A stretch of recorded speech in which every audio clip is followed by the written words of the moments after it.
soy Manuel Monteagudo, traumatólogo en el Hospital Universitario Quirón Madrid y profesor de traumatología en CTO Medicina. Vamos a intentar exponer cuáles son los puntos claves de la asignatura de traumatología y cirugía ortopédica para vuestro estudio.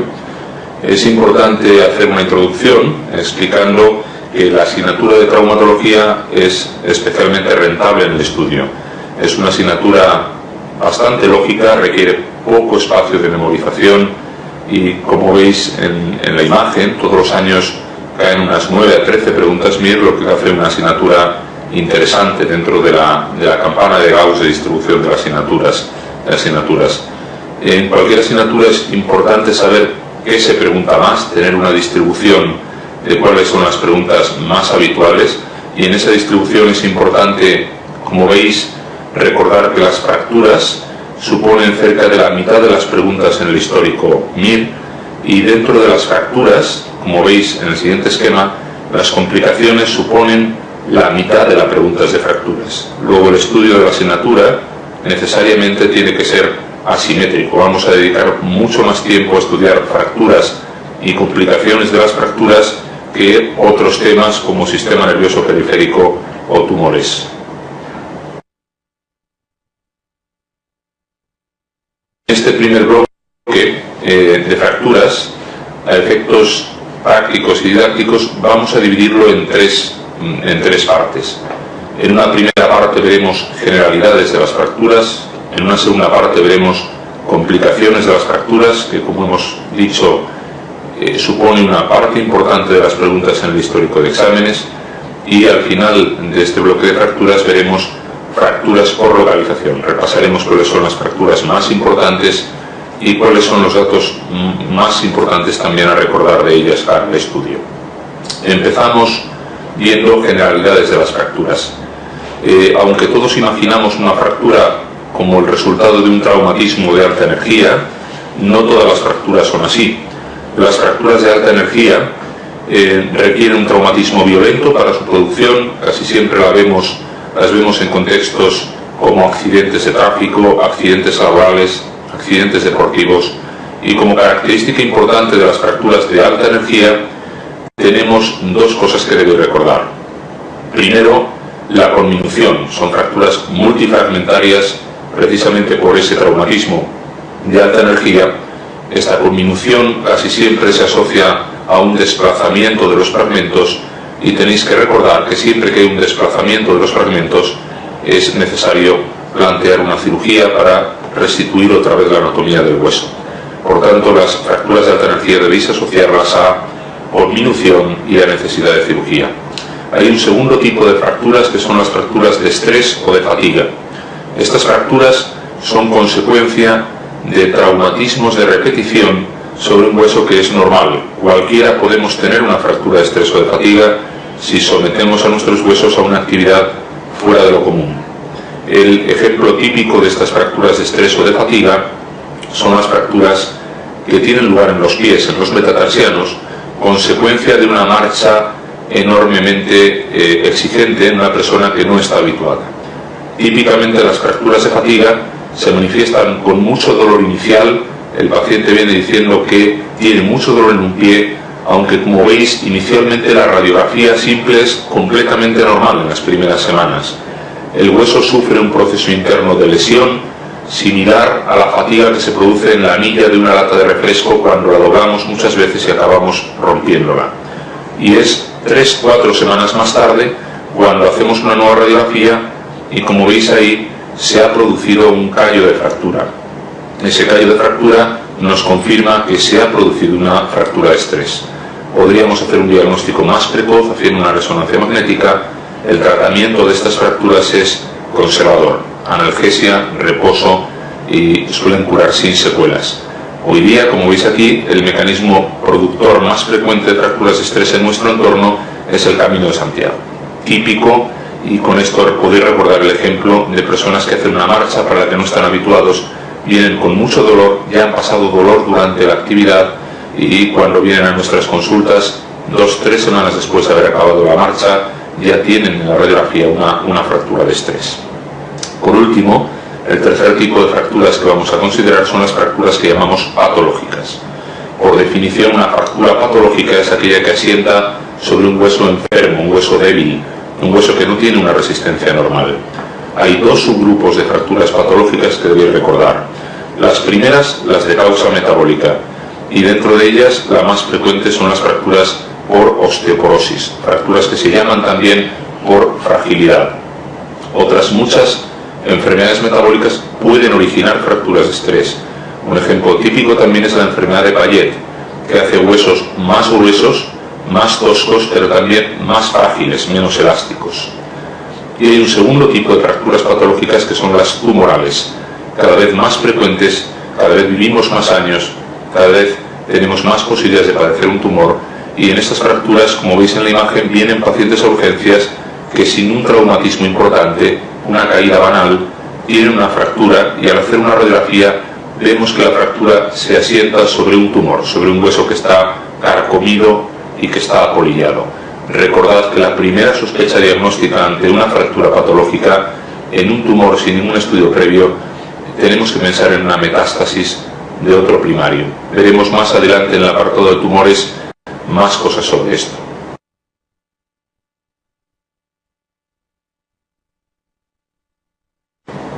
Si seguimos con las generalidades de las fracturas, hay que recordar brevemente en qué consiste la consolidación de las fracturas. Cuando un hueso se rompe, se inicia un proceso inflamatorio reparativo que debe acabar formando un callo de fractura y un hueso nuevo.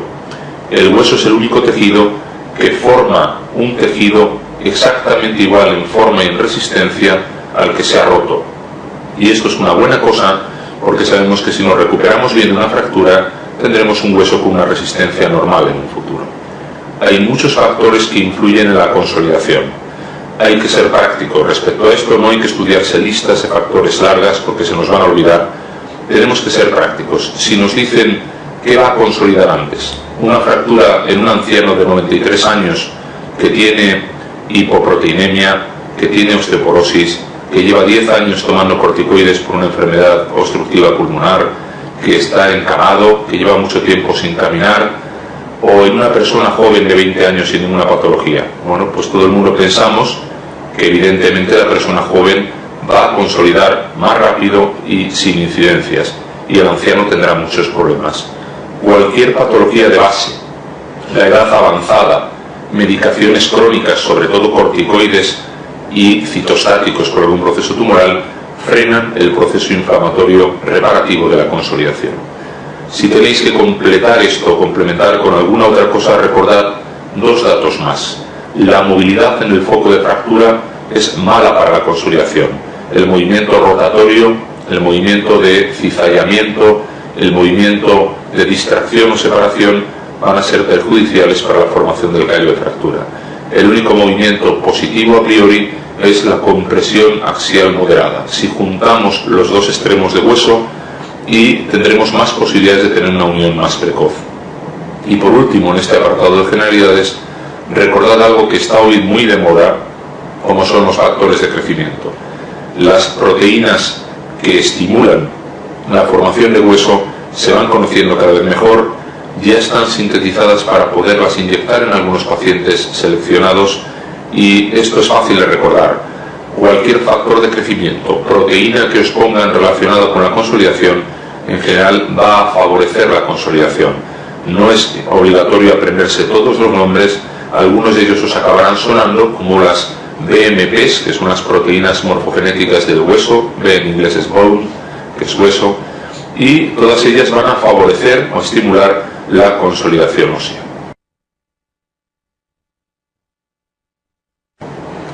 Lo normal después de una fractura es que la consolidación acabe formando un callo de fractura que permita un hueso con una forma y resistencia normales, pero no siempre una fractura tiene un final feliz.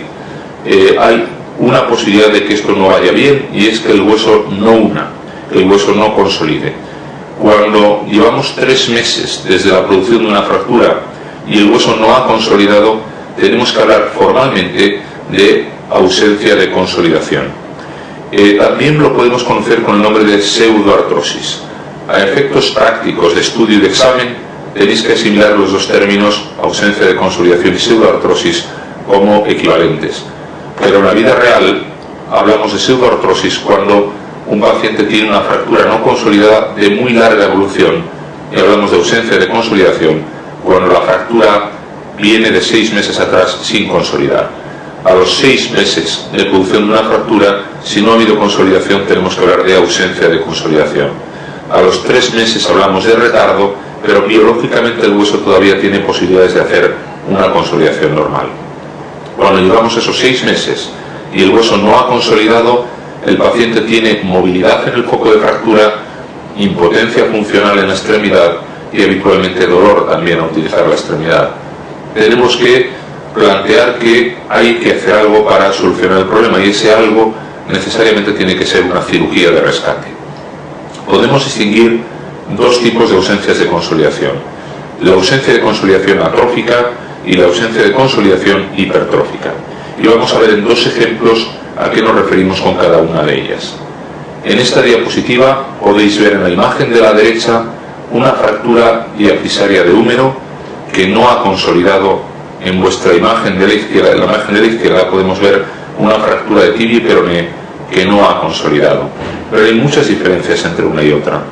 Si miráis a la izquierda, en la fractura de tibia y peroné que no ha consolidado, se ha formado un magma de hueso en el que parece que ha intentado consolidar, pero al final el hueso no ha unido.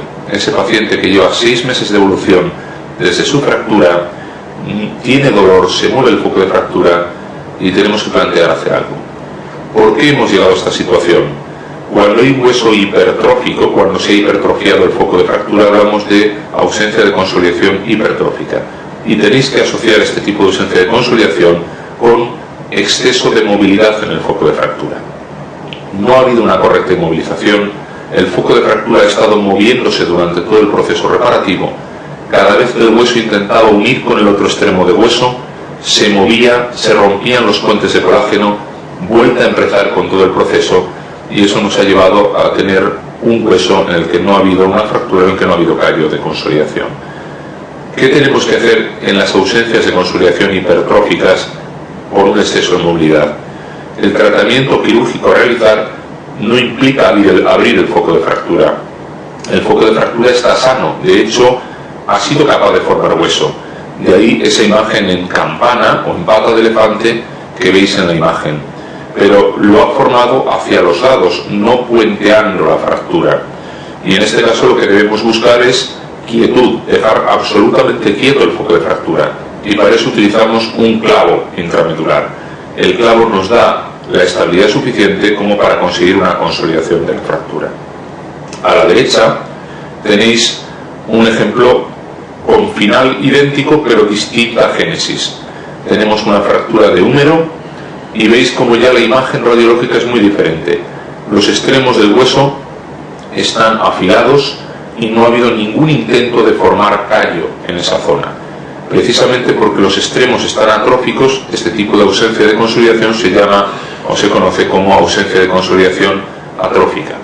Aquí el factor tiene que ver con sangre, ausencia de vascularización en el foco de fractura. Por algún motivo se interrumpió el flujo de sangre hacia el foco de fractura y el foco de fractura nunca recibió los factores necesarios para poder realizar un callo de fractura adecuado. En este caso, el foco de fractura está muerto, no tiene vitalidad.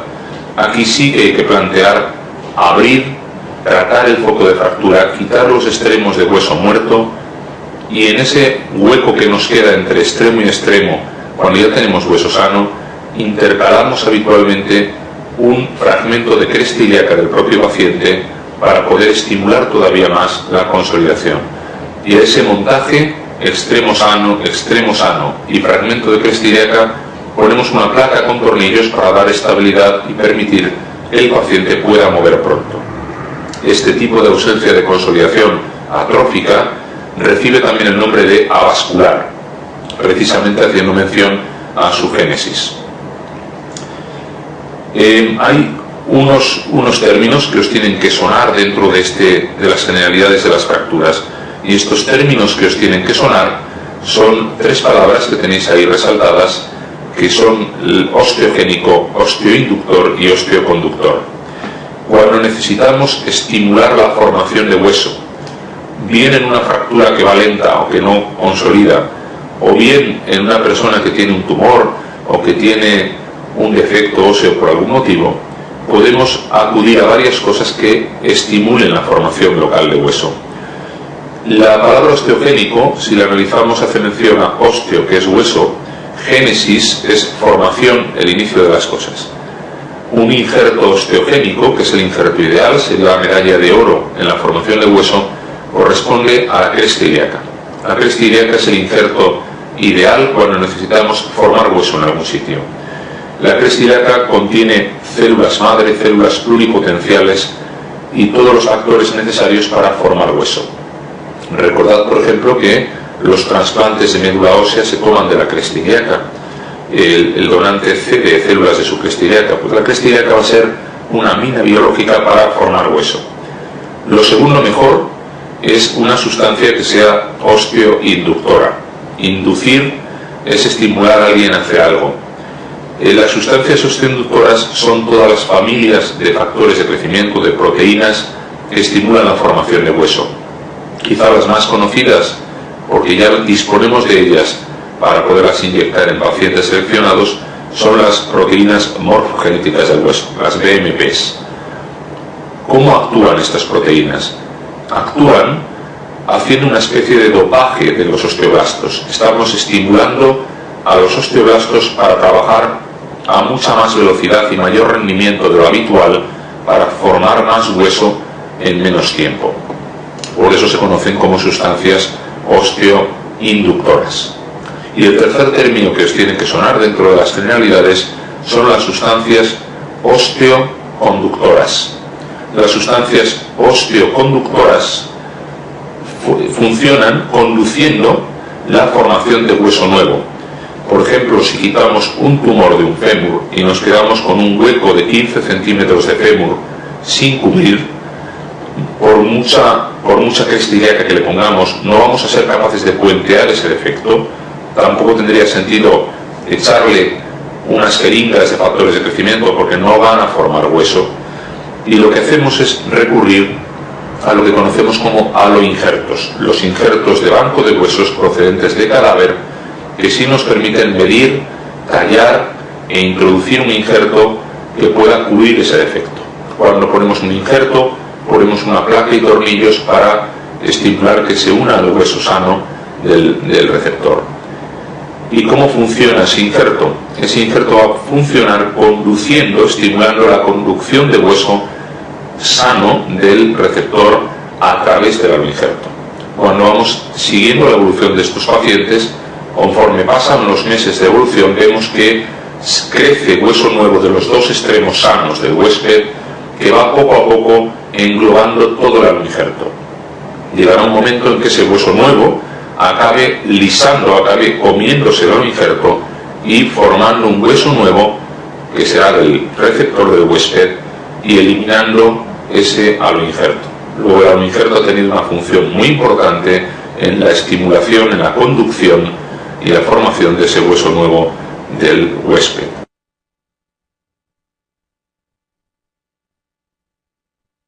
Respecto a generalidades de las fracturas, tenemos que recordar también los distintos tratamientos de las fracturas. Y para esto debemos encuadrar algo muy básico que no siempre se cumple en la vida real, pero que a efectos de estudio es bueno considerar. Cuando nos hablan de una fractura que está sin desplazar, tenemos que pensar en un tratamiento ortopédico, en un tratamiento conservador o no quirúrgico. Y cuando nos hablan de una fractura que está desplazada, tendremos que pensar en cirugía para restablecer la anatomía y la función de ese hueso. Cuando nos hablan de tratamiento ortopédico, sabemos que tenemos gran posibilidad de tratamiento ortopédico mediante férulas, yesos cerrados, ortesis, que son aparatos de termoplástico con velcro que se ven en las ortopedias. Tenemos muchas maneras de poder tratar una fractura cuando está sin desplazar para conseguir que esté quieto el foco de fractura y que pueda producirse una consolidación adecuada. De hecho, el método universal de tratamiento de las fracturas es la escayola, como bien conoceréis. Hay algún otro tipo de tratamiento conservador que debéis recordar o debéis conocer en el tratamiento de las fracturas. Por ejemplo, las tracciones. Como veis en la imagen, en ocasiones utilizamos lo que llamamos tracciones blandas, consistentes en un estribo que sujetamos a los pies de una cama y que se llaman blandas porque van adheridas a la pierna mediante un vendaje adhesivo o compresivo. Estas tracciones, que cuelgan de los pies de la cama y que seguro que habéis visto en vuestros hospitales en urgencias, las utilizamos para hacer tracción, para tirar de una pierna cuando hay una fractura de cadera. Tenéis que asociar tracción blanda a tratamiento provisional de la fractura de cadera en un anciano desde que ingresa por urgencias hasta el momento de la cirugía. Y hay un segundo tipo de tracciones que, a diferencia de las blandas, se llaman duras o transesqueléticas, porque aquí sí que atravesamos un hueso para poder traccionar, tirar del hueso y poder colocarlo en una posición mejor. La tracción transesquelética la tenéis que asociar sobre todo a fracturas de diáfisis femoral. La diáfisis femoral presenta fracturas que pueden dañar con facilidad el paquete neurovascular femoral y producir un problema grave. En cuanto llega un paciente de urgencias con una fractura de fémur, una fractura diafisaria de fémur, lo urgente que hacemos en los primeros minutos es colocar una tracción transesquelética. Utilizamos una aguja potente para atravesar el fémur y un estribo, como el que veis en la imagen, para poder tirar del fémur. Colocamos unas pesas, como veis en el esquema, y eso nos permite conseguir otra vez restituir la longitud de la pierna, que el fémur no se mueva y no nos cause una lesión interna, y la mantenemos hasta el momento de la cirugía, que, como veremos más adelante, consistirá en colocarle un clavo en el fémur. Estas tracciones transesqueléticas también tienen utilidad en fracturas de acetábulo sin desplazar. Cuando la cúpula de la articulación de la cadera se rompe, se agrieta y no está desplazada, la bola del fémur no puede estar golpeando continuamente sobre esa cúpula porque acabaría desplazando la fractura. Para eso, en ese tipo de fracturas, utilizamos también tracción transesquelética que nos sirva para tirar, para separar la bola del fémur de la cúpula y dejarle 2-3 semanas de reposo a esa cúpula hasta que ya hace un callo. El acetábulo está muy vascularizado y va a ir muy rápido haciendo callo de fractura. Como tratamiento quirúrgico de las fracturas desplazadas, debemos recordar un concepto importante. ¿Para qué operamos una fractura? El objetivo de operar una fractura que está desplazada es la reducción anatómica y la movilización precoz. No hay que confundir movilización precoz con carga precoz. La movilización precoz nos permite evitar muchas de las complicaciones de las fracturas, como la rigidez, la atrofia muscular, los problemas circulatorios. Cuando utilizamos placas, tornillos, clavos, logramos una resistencia primaria en la fractura muy buena, como para poder mover precozmente y evitar inmovilizaciones. Hay dos grandes grupos de implantes que podemos utilizar para operar fracturas, y conocemos esos dos grandes grupos de implantes como fijación interna y fijación externa. Interna se llama así porque vamos a meter metal, implantes metálicos, en el foco de fractura.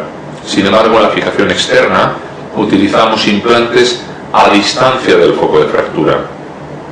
Cuando hablamos de fijación interna, a su vez dividimos dos grupos. En la fijación interna puede consistir en lo que llamamos una osteosíntesis, y como veis en la imagen utilizamos tornillos, placas, alambres, cosas que nos sirven para dejar el foco de fractura en situación anatómica, y utilizamos también lo que llamamos en un segundo grupo clavos intramedulares.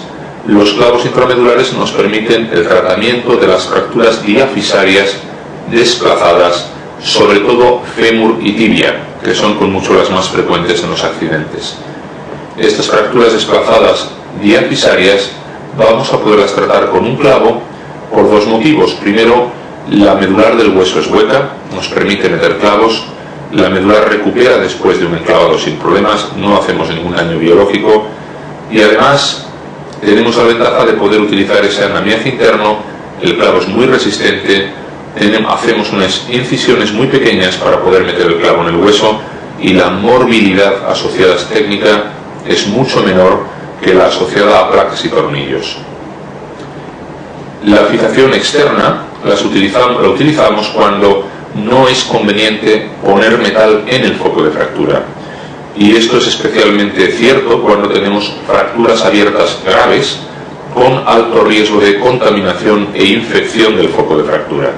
Si pusiéramos metal en esa situación, facilitaríamos que los gérmenes contaminaran e infectaran el foco de fractura. Recordad que cuando un germen ve el metal se le abre el cielo, se agarra el metal, forma un glicocálix, una pantalla protectora, una tienda de campaña que le hace inmune a los antibióticos. Y esto es importante tenerlo presente para no facilitar la posibilidad de una infección. Por tanto, cuando tenemos una situación como esa, utilizamos estos aparatos que veis, que se llaman fijadores externos, que nos permiten poner tornillos a distancia del foco de fractura y por fuera del cuerpo un bloque, un segmento de fijador que amarra todos los tornillos, los bloquea, dan una gran estabilidad mecánica y evitando meter metal dentro del foco de fractura. Las dos indicaciones que debéis recordar más importantes para la fijación externa son las fracturas abiertas, todas las de grado 3 y algunas de grado 2, y las fracturas de pelvis que asocien gran inestabilidad hemodinámica. Las fracturas del anillo pélvico, en la que se rompe la pelvis en dos segmentos, uno posterior y uno anterior, producen una inestabilidad, un grave sangrado que puede ser causa de un shock hipovolémico y de la muerte del paciente si no actuamos rápidamente. Y esa actuación rápida, urgente, consiste en colocar un fijador externo. Como veis en el esquema de abajo, el fijador externo de la pelvis nos va a permitir dejar la pelvis quieta en buena posición. Y esto nos va a permitir detener la hemorragia, detener el sangrado y salvar la vida del paciente. Hay otras muchas indicaciones de fijación externa que son menos importantes, que podéis repasar, y entre ellas quizá una popular que se hace popular por los programas de televisión que lo muestran, son los alargamientos óseos. Permitimos con un fijador externo que lleva una rosca acoplada el alargamiento, como veis ahí, de un hueso que por algún motivo, fractura, detención del crecimiento por un traumatismo, tumores, cualquier cosa, se ha quedado más corto que el hueso contralateral.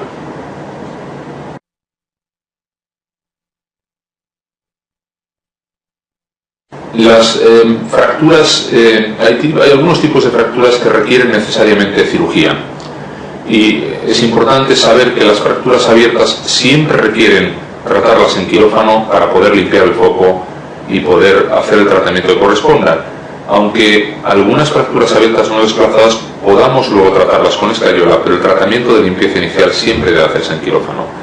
Hay fracturas que tienen lesión neurovascular asociada que nos obliga a revisar el vaso o el nervio adecuado para poder saber si hay que repararlos también. Las articulaciones flotantes, codo o rodilla flotantes, consisten en la inestabilidad que se produce cuando tenemos una fractura de húmero y una fractura de cúbito y radio en el mismo brazo, o una fractura de fémur y una fractura de tibia y peroné en el mismo brazo, en la misma pierna. Y en esas dos situaciones, la rodilla y el codo se quedan bailando, se quedan flotando. Necesariamente tendremos que operar las fracturas a un lado y a otro de la rodilla y del codo para poder volver a recuperar la función de esas articulaciones. Los pacientes politraumatizados y los pacientes polifracturados requieren también de una intervención, de una estabilización quirúrgica precoz de sus fracturas. Se ha visto que hacerlo así mejora los índices de supervivencia de estos pacientes y disminuye la morbilidad asociada al tratamiento de estos pacientes complejos. Hay un tipo de fracturas que también requieren cirugía y son las fracturas intraarticulares que están desplazadas. Las articulaciones no pueden quedar con un escalón articular después de una fractura. Cualquier escalón mayor de 2 milímetros, en la práctica cualquier escalón que podamos ver en una radiografía simple, van a precisar de una cirugía para poder hacer una reducción anatómica y que la articulación vuelva a quedar otra vez a nivel lisa y no nos provoque luego una artrosis precoz. Cuando hablamos de complicaciones de las fracturas, podemos distinguir varios tipos de complicaciones. Clásicamente hablamos de complicaciones de las fracturas e introducimos el tema con las fracturas abiertas. La fractura abierta en sí no es una complicación de una fractura, pero sí se asocian a dos complicaciones importantes que debéis recordar. Una es la infección, todos pensamos en ella, hay una herida y puede haber gérmenes que entren en el hueso. La segunda es la ausencia de consolidación. Una fractura abierta tiene más posibilidades de no unir que una fractura cerrada. Aunque sea por la posibilidad de infección, pensad en que hay obstáculos que pueden hacer que no consolide. Cuando acude un paciente de urgencias con una herida en una extremidad que se acompaña de movilidad debajo de la herida y tenemos una sospecha de fractura abierta, tenemos que hacer dos consideraciones importantes. La primera respecto al diagnóstico. Para que una fractura se llame abierta, la herida y el foco de fractura no tienen por qué estar necesariamente una debajo de otra, pero lo normal es que sí lo esté, que la fractura esté cerca de la herida. Pero la fractura y la herida tienen que estar en el mismo segmento corporal. Yo puedo tener una fractura abierta y una herida en la parte superior de mi pierna, debajo de la rodilla, y una fractura en la parte distal de mi tibia, cerca del tobillo. Pero como está en el mismo segmento, tendremos que hablar de fractura abierta de tibia. Y puedo tener una fractura de fémur y una herida muy grande en mi pierna, cerca del tobillo. Eso no es una fractura abierta, será una fractura cerrada de fémur, más aparte una herida en la pierna. Es importante tener esa consideración en mente. La segunda cosa importante que tenéis que saber de fracturas abiertas es cómo tratarlas. Y más que el tratamiento definitivo que se les dé, es muy importante tener presente qué hacer con una fractura abierta cuando llega a urgencias. Cuando tenemos una situación como la que veis en la imagen, en la que un paciente tiene una herida y sospechamos que debajo hay una fractura y podemos pensar o hablar de fractura abierta, hay que hacer algo inmediato a su llegada a urgencias, y es ponerle antibiótico intravenoso de manera urgente y hacer una vacunación antitetánica adecuada. El antibiótico que ponemos de manera empírica suele consistir en la mayoría de los centros en la asociación de una cefalosporina, habitualmente cefazolina, y ponemos también gentamicina. La cobertura con esos antibióticos es muy amplia, y si sospechamos ambientes sucios, por ejemplo en el campo, en una cuneta de carretera o con tierra, podemos asociar penicilina pensando en la profilaxis frente a necrobios. Una vez que hemos hecho esto en el minuto 1 de llevar al paciente a urgencias, todo lo demás tenemos que hacerlo con calma. Hacemos una radiografía, llevamos al paciente al quirófano, lavamos y limpiamos bien el foco de fractura, desbridamos todo el tejido no viable, y una vez que ya hacemos eso, tenemos que plantearnos qué otros tratamientos definitivos tenemos que hacer. Para saber esto, hay que recordar que existe una clasificación de las fracturas abiertas que citaron, que descubrieron Bustillo y Anderson, y que nos hace mención a varios tipos de fractura abierta. La clasificación es mucho más amplia que los 3 tipos que veis ahí, pero sabiendo estos 3 grados de fractura abierta, vamos a ser capaces de responder bien a la mayoría de las preguntas que nos hagan. La fractura abierta grado 1 hace mención a una fractura en la que existe una herida puntiforme en la piel, una herida de 1 centímetro o de menos de 1 centímetro, lo que llamamos coloquialmente un puntazo en la piel. Y esto se produce por el propio hueso que, al romperse, de dentro a afuera pica la piel y vuelve a esconderse. Como es el hueso el que lo hace, a priori son fracturas poco contaminadas. Lo que hacemos en estas fracturas, además de desbridarlas, limpiarlas con antibiótico, es tratarlas como si no fueran abiertas. Es decir, podemos poner metal en el foco de fractura sin miedo a infecciones. Placa con tornillos, un clavo si es una fractura diafisaria de tibio de fémur, no hay gran problema con infección. Las de grado 2 implican una herida mayor, una herida entre 1 y 10 centímetros, herida que ha sido producida por un agente externo, sucio, contaminado. Un hierro del coche, una señal de tráfico, una rama de un árbol. Aquí tenemos que ser cautos con lo que ponemos, porque podemos tener una contaminación mayor. El grado 2 es un cajón desastre en el que hay fracturas más leves, más asimilables a un grado 1, y fracturas más graves, más asimilables a un grado 3. Por tanto, el tratamiento varía mucho según el tipo de fractura. Es poco preguntable en un examen qué hacer con un grado 2, porque hay diferencia de opiniones según la fractura. Pero en un grado 3 todos tenemos claro de nuevo qué hay que hacer con el tratamiento. Las fracturas grado 3 son aquellas en las que hay una herida mayor de 10 centímetros, también herida sucia, con un agente externo que la produce, herida más grande, luego más riesgo de exposición, de contaminación, de infección. Y en el grado 3 siempre vamos a colocar un fijador externo para evitar un riesgo adicional de infección al tener metal en el foco de fractura. Siempre fijación externa. Hay 3 tipos de fractura abierta a grado 3. El grado 3A implica que cuando hacemos el deslizamiento en quirófano de la limpieza podemos cerrar de manera primaria la herida, es decir, podemos cubrir el hueso sin problemas, es la menos grave de todas. El grado 3B, en la que no podemos cerrar la piel, ha habido una gran pérdida de sustancia, gran cantidad de material no viable y tenemos el hueso abajo expuesto. No podemos dejar un hueso al aire expuesto porque se va a contaminar seguro. En estos casos, en el mismo tiempo quirúrgico, tenemos que hacer un colgajo o un injerto para poder cubrir el hueso. Y eso define el grado 3B. Y por último, el grado 3C, que es el más grave de todos, es aquella fractura abierta, grado 3, que tiene una lesión vascular asociada.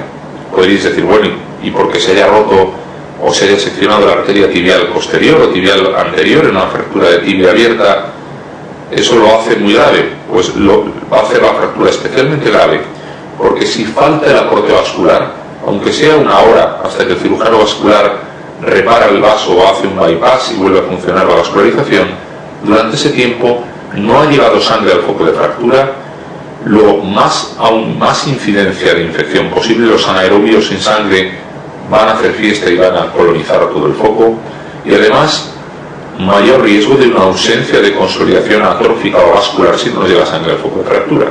Por tanto, el grado 3C dispara las complicaciones de una fractura abierta convencional. Recordad, grado 1 permite metal, grado 3 siempre fijación externa, grado 2 variable según el tipo de fractura. Cuando tenemos una fractura como esta, en la que hay un hueso expuesto y una lesión amplia de partes blandas, jamás se nos ocurriría poner un clavo en esa tibia. Siempre tendremos que recurrir a un fijador externo. Y en la siguiente diapositiva veis casos de piernas catastróficas con graves lesiones. Pues la misma situación, siempre tendremos que poner un fijador externo, nunca meter metal que facilite la infección. A la izquierda en la diapositiva veis un caso en el que abajo tenemos un injerto, y ese injerto nos indica que por lo menos la fractura es de un grado 3B, porque tenemos un injerto y tenemos un fijador externo colocado. Pensad en estos datos para valorar el tipo de tratamiento de la fractura abierta. Otra complicación que debéis conocer de las fracturas es el síndrome compartimental. El síndrome compartimental es una complicación potencialmente grave de las fracturas. Debéis asociarlo sobre todo a fracturas de tibia con más frecuencia, paciente que ingresa por urgencias y que unas horas después de la fractura, que ya está inmovilizada con un yeso, presenta un dolor terrible en la pierna que no cede con analgésicos. Abrimos el vendaje, la escayola, y a pesar de todo no cede el dolor, la pierna está enormemente tensa, parece que va a explotar, cualquier roce provoca un dolor terrible, tiene pulsos pero son débiles, y a este paciente tenemos que tomar la presión intracompartimental, que nos va a dar seguro muy elevada, y el tratamiento del síndrome compartimental requiere hacer fasciotomías urgentes, abrir las fascias en quirófano de manera urgente.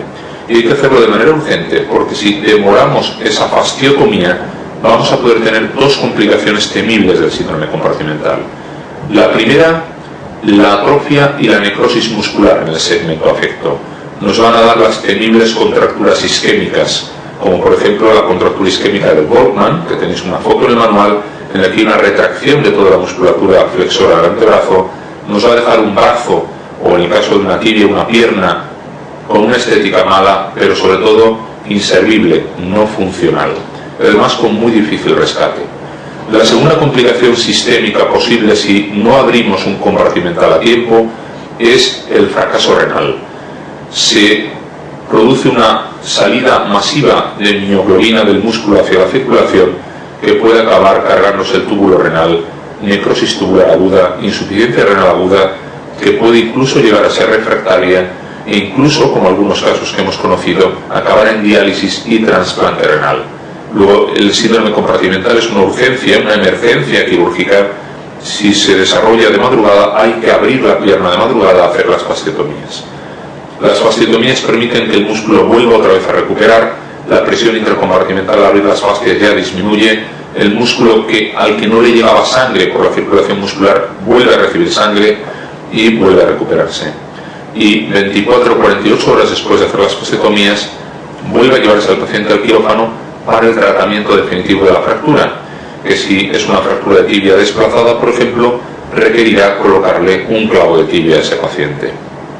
Por último, respecto al síndrome compartimental, lo habitual es que se dé después de una fractura, pero no es necesariamente obligatorio que exista una fractura para desarrollar un compartimental. Un aplastamiento de una pierna por un accidente de tráfico, en el que no hay una fractura, pero sí la presión del aplastamiento de un coche hasta que lo liberan los bomberos, puede ocasionar un compartimental. Y en entornos menos frecuentes más alejados al nuestro, pero que también se dan, y a veces los vemos, problemas con animales tropicales, con animales venenosos, pueden también producir compartimentales. Recordad el ejemplo de las películas de Rambo, en el que se hace un torniquete y con el cuchillo intenta abrirse la zona donde le han picado la serpiente. Lo que hace no es extraer el veneno, sino hacerse, entre comillas, fasciotomías para evitar perder el brazo o la pierna. Otra de las complicaciones de las fracturas que tenemos que ver es el síndrome de dolor regional complejo. El síndrome de dolor regional complejo es una complicación relativamente frecuente de las fracturas, ha recibido muchos nombres a lo largo de los últimos años: distrofia simpático-refleja, algodistrofia, SUDEC. Hoy día lo conocemos con el nombre de síndrome de dolor regional complejo. Tenéis que recordar esa nueva terminología. Clásicamente se da después de fracturas de mano o muñeca en mujeres de mediana edad, sin ningún condicionante previo previsible, aunque se asocia en muchas ocasiones a factores como diabetes, alcoholismo, toma de barbitúricos, embarazo. En la mayoría de las ocasiones no vemos un predisponente claro, suele ser idiopático. Pasadas unas semanas después de la fractura, gran hiperactividad del sistema nervioso simpático en la zona, y se produce una serie de cambios que son muy molestos y muy problemáticos: hipersudoración, hiperalgesia, rigidez, tumefacción, pérdida de fuerza, largo curso clínico, tratamiento multidisciplinar que en ocasiones deja secuelas.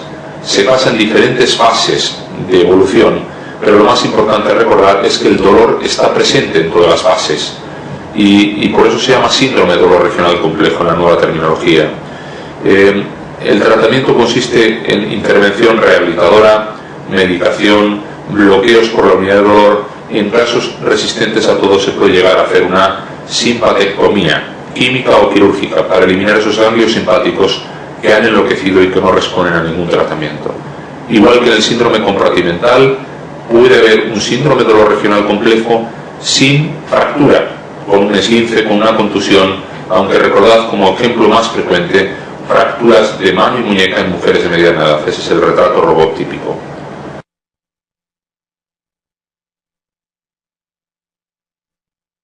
Otra complicación de las fracturas que tenemos que ver es la embolia grasa, típica de fracturas de huesos largos, típicas de fracturas de fémur o fracturas en polifracturados o politraumatizados. Clásicamente esta complicación se da después de un periodo libre de síntomas. Paciente que ingresas por una fractura de fémur, que está 2, 3 días, 4 días esperando a ser operado en la planta, que está asintomático, sin dolor, con su tracción transesquelética puesta en la pierna, el fémur no se mueve y no le duele, y 3, 4 días más tarde debuta con un cuadro que combina alteraciones neurológicas con un habla resbaladiza, similar al que puede tener uno cuando se ha tomado unas copas. Además tienen petequias conjuntivales y por toda la cintura escapular, tienen disnea, les haces una gasometría y tienen la PA2 baja, una radiografía de tórax y tienen la imagen en torbellino de nieve o en algodón de todo el pulmón, unos pulmones blancos que no ventilan bien. Le haces una analítica y tiene una anemia con trombocitopenia. Eso se explica por el estado de hipercoagulabilidad que se da en estos pacientes. La agregación de plaquetas o de glóbulos rojos hace que exista una anemia y una trombocitopenia relativas. Todo este cuadro es diagnóstico de embolia grasa. El fémur, el hueso largo que estaba roto, ha ido soltando émbolos grasos a la circulación sistémica hasta acabar encallando todos ellos en el pulmón y produciendo un problema sistémico. La prevención de la embolia grasa consiste en operar lo antes posible las fracturas de huesos largos. Cuantos más días se dejen sin operar, más papeletas tenemos para que el paciente haga una embolia grasa. Pero el tratamiento de la embolia grasa ya instaurada consiste en utilizar oxígeno a alta presión para ventilar los tejidos, corticoides intravenosos a altas dosis para intentar disolver los émbolos grasos, y esto hay que hacerlo en una unidad de cuidados intensivos porque existe el problema real de tener una parada cardíaca o de tener una muerte súbita si el embolismo pasa a la circulación sistémica más allá de la pulmonar.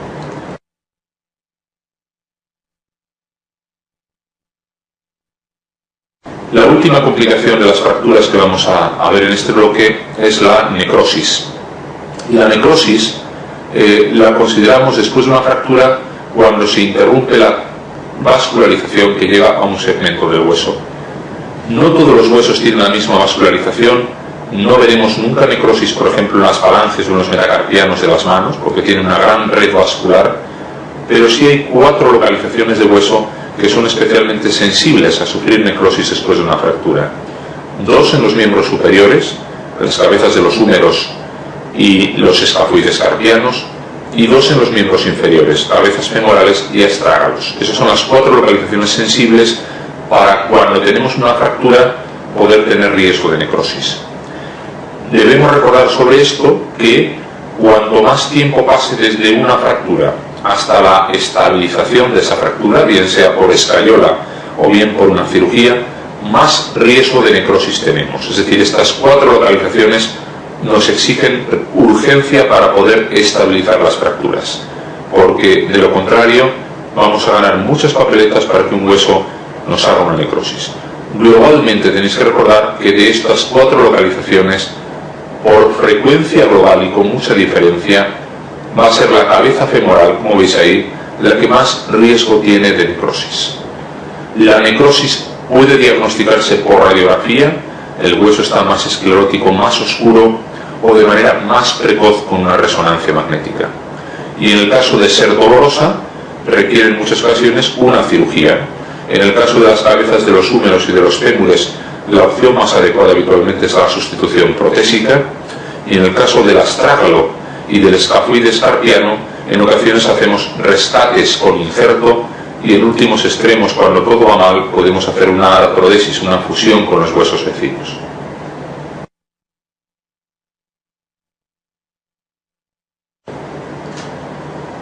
Hablando de fracturas, es importante también tener presente qué hacer con fracturas según la localización de las fracturas. Haremos un repaso a continuación de las fracturas por localizaciones, yendo de craneal a caudal, de cabeza a pies, y dejando para otro apartado las fracturas de columna y las fracturas en niños, que las vamos a ver aparte. Algo importante para cuadrar el tema, y algo que nunca ha sido preguntado en el examen, es saber cuáles son las localizaciones de las fracturas más frecuentes que vemos en urgencias. La fractura más frecuente, con mucha diferencia, es la fractura de radio distal. La fractura de muñeca es la más frecuente en cualquier servicio de urgencias. Seguida en segundo lugar por la fractura de cadera. La fractura de cadera, especialmente frecuente en ancianos, cada vez vivimos más años, cada vez nuestros huesos son más frágiles, y las fracturas de cadera suponen una verdadera epidemia de lesiones en nuestro tiempo. Y el tercer tipo de fractura más frecuente es la fractura vertebral osteoporótica. Y aquí hay que hacer un pequeño paréntesis recordando que la fractura vertebral osteoporótica, la fractura vertebral por aplastamiento, es especialmente frecuente en un subgrupo de pacientes que son las mujeres postmenopáusicas con osteoporosis que o bien no se ha diagnosticado o bien se ha diagnosticado pero no se ha tratado, no se trata de manera habitual. Estas mujeres con osteoporosis con fragilidad ósea posmenopáusica son especialmente propensas a sufrir este tipo de fracturas vertebrales osteoporóticas.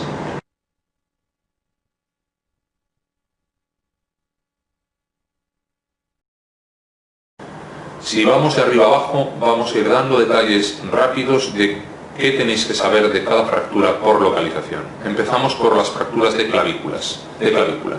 Fractura muy estacional, típica de los meses de verano, caídas de bici o de moto, en las que el paciente se rompe la clavícula. Lo normal es que la fractura se produzca en el tercio medio de la clavícula y lo normal es que el tratamiento sea ortopédico, sea conservador. Por muy desplazada que esté la fractura de clavícula, la clavícula es un hueso muy benévolo, con mucha vascularización y suele curar muy bien. En la imagen tenéis cuál es el tratamiento que utilizamos. Es un vendaje que se llama vendaje en 8 de clavícula o vendaje en guarismo de 8, y por algo que veis ahí, parece un 8, el vendaje se puede hacer con venda convencional, o lo más habitual ya en los servicios de urgencias es que se tengan vendajes en 8 ortopédicos con velcro, como el que veis abajo en la imagen. Mantenemos el vendaje durante unas 4 semanas, después de eso podemos empezar a mover. La clavícula es un hueso muy superficial y suele quedar un poco prominente el callo, pero no suele dejar secuelas ni de fuerza ni de movilidad en la cintura escapular. Las fracturas de escápula plantean una doble posibilidad de fractura y de tratamiento de la fractura. Cuando se rompe el cuerpo de la escápula, como veis en la imagen izquierda de la diapositiva, podemos tener desplazamiento o no, pero el tratamiento es conservador. Las fracturas del cuerpo de la escápula suelen producirse por golpes directos, por traumatismos directos. Peleas de fin de semana, golpe con un bate de béisbol, con una porra de un guardia de seguridad. El paciente se pone la mano para protegerse y que no reciba el golpe en la cabeza, y recibe el golpe en la escápula. La parte plana de la escápula forma la articulación escápulo-torácica. Y tenemos que sospechar siempre que veamos una fractura de escápula la posibilidad de tener una fractura costal asociada, costillas, y que si se han roto las costillas nos puedan haber producido un neumotórax o un neumohemotórax. Luego recordad esa asociación importante: fractura del cuerpo de la escápula, fracturas costales, neumotórax. Las fracturas de la parte articular de la escápula, de la glenoides, tienen una problemática diferente. Si se desplazan, permiten que la articulación del hombro no sea congruente. Como veis en la imagen de la derecha, en la que la glenoides se ha caído, entre comillas, hacia abajo, se ha desplazado, la bola del húmero no tiene con quién articularse. En estas fracturas desplazadas de la glenoides, necesariamente tendremos que hacer una cirugía para colocar la glenoides en su sitio y fijarla al resto del hueso con una placa y tornillos.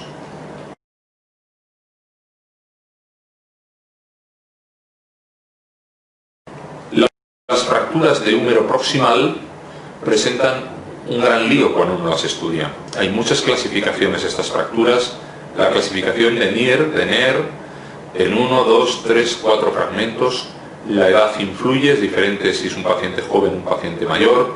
Y además, para complicarlo más todavía, nos cuentan que hay un cuello anatómico y un cuello quirúrgico. Y eso supone un gran lío a la hora de estudiar. A efectos prácticos, yo creo que podemos dividir las fracturas de húmero proximal en 4 grandes bloques, y esto nos va a guiar para responder bien la mayoría de las preguntas de húmero proximal. El primer bloque lo podemos considerar cuando nos dicen que tenemos una fractura de húmero proximal sin desplazar. Si nos dice que está sin desplazar, tendremos que pensar en tratamiento conservador o tratamiento ortopédico como primera opción. El segundo bloque de fracturas de húmero proximal nos dicen que tenemos una fractura que está desplazada y que además tiene varios fragmentos. Y aquí sí que tenemos que dividirlo en 2 partes. Como veis arriba, si hablamos de un paciente joven con una fractura desplazada con varios fragmentos, tendremos que pensar en conservar a toda costa la bola del húmero. Y para eso tenemos que hacer una reducción abierta, colocar los fragmentos en su sitio y colocar una placa con tornillos o un clavo intramedular para poder sujetar los fragmentos y dejar la bola redonda otra vez. Cuanto más grave sea la lesión, más posibilidades tenemos de que haya complicaciones, como necrosis o ausencia de consolidación. Pero inicialmente un paciente biológicamente joven, estamos hablando de un paciente en edad laboral, por ejemplo, requiere como primera opción hacer una osteosíntesis de su fractura. En pacientes ancianos, sin embargo, sabemos que el hueso es muy osteoporótico, que los tornillos no van a agarrar bien el hueso y que tendríamos una fijación muy pobre. En estos casos, lo que prima es la funcionalidad y conseguir que en una sola cirugía dejemos un hombro funcional. Y por ello, en pacientes ancianos con fracturas desplazadas en varios fragmentos, la primera opción es la sustitución protésica, el poner una prótesis de hombro. Hay un cuarto y último grupo, un cuarto y último supuesto, que en los manuales lo encontraréis con el término de skillful neglect. Es un término anglosajón que lo que nos permitiría traducirlo de manera un poco libre como dejar tranquilo al paciente, déjale estar con su fractura. Y la abstención terapéutica la utilizamos en pacientes que son muy ancianos, que están demenciados por algún problema de base, que no sienten ni padecen dolor, que no usan el brazo para nada, que son dependientes para todas las actividades. En esos pacientes, operarles el húmero no va a suponer ninguna ventaja y puede suponer la complicación de, por ejemplo, una infección que agrave su problema. Luego, en estos pacientes lo que hacemos es no hacer nada, dejarles estar. ¿Qué podemos tener como mala situación? Que no una la fractura, pues no les va a doler, no van a utilizar el brazo. Luego, en estos pacientes no hacemos tratamiento. Esa es la cuarta posibilidad que tenemos en fracturas de húmero proximal. Las fracturas de húmero proximal producen un sangrado, un hematoma, que por gravedad va cayendo hacia el codo. Este hematoma, que tiene un nombre que no hace falta estudiarse, se llama hematoma de Hennequin, con H, 2 Ns y con Q. Es un hematoma que se produce en la cabeza del húmero, pero que por gravedad baja hacia el codo, como veis en esta paciente. Hay que avisar a la familia que no hay ningún problema en el codo, que surgirá un hematoma 2 o 3 días después de la fractura y que no se alarmen porque es completamente normal y no se debe a ningún problema vascular ni a ninguna otra lesión en el codo.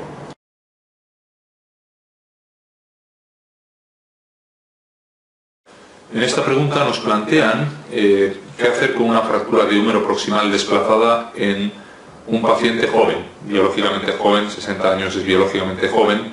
Nos dicen además que es cuello quirúrgico, pero vamos a ver que eso es menos trascendente para responder la pregunta.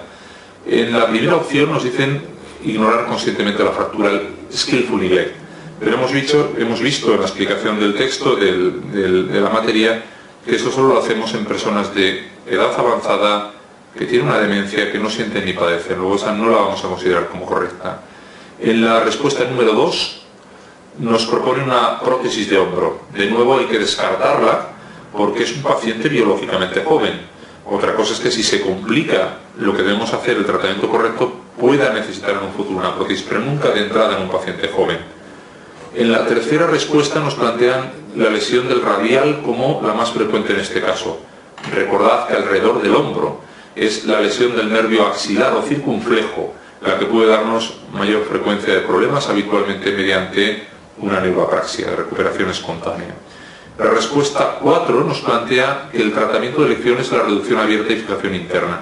Recordad que en un paciente joven con una fractura desplazada, da igual que tenga 3 fragmentos, 4, o que sea de un cuello anatómico quirúrgico, el tratamiento de elección es la osteosíntesis, la fijación interna. Luego esta respuesta 4 es correcta. Y por último, nos dice que es una fractura con alto riesgo de pseudoartrosis. Bueno, pues sabéis que las fracturas de húmero proximal tienen riesgo de efectivamente causar una ausencia de consolidación, pero dentro del cuello quirúrgico y anatómico, el cuello quirúrgico es menos propenso a tener esta complicación. En cualquier caso, si tuviéramos duda entre las 4 y la 5, la 4 es claramente cierta. Nos están planteando qué hacer con el tratamiento y sin duda aquí nos decantaríamos por la respuesta 4. Seguimos bajando y las fracturas diafisarias de húmero permiten en la mayoría de los casos un tratamiento ortopédico mediante una escayola grande y gorda que pese mucho, como veis ahí, que se llama yeso colgante de Caldwell. Este yeso colgante tiene como objeto el que al pesar mucho los fragmentos del húmero que se han roto vayan alineándose por gravedad, por peso. La mayoría de las fracturas diafisarias de húmero son fracturas largas, espiroideas u oblicuas muy largas, que van a tener una gran superficie de contacto y unas grandes posibilidades de unir sin necesidad de cirugía. Tenéis que recordar que el nervio radial se enrosca en la diáfisis del húmero y siempre que hay una fractura de húmero tenemos que explorar el nervio radial para descartar lesiones asociadas. Hay un tipo de fracturas de húmero que no van bien con tratamiento ortopédico, con escayola, y son las fracturas transversas puras de la diáfisis del húmero.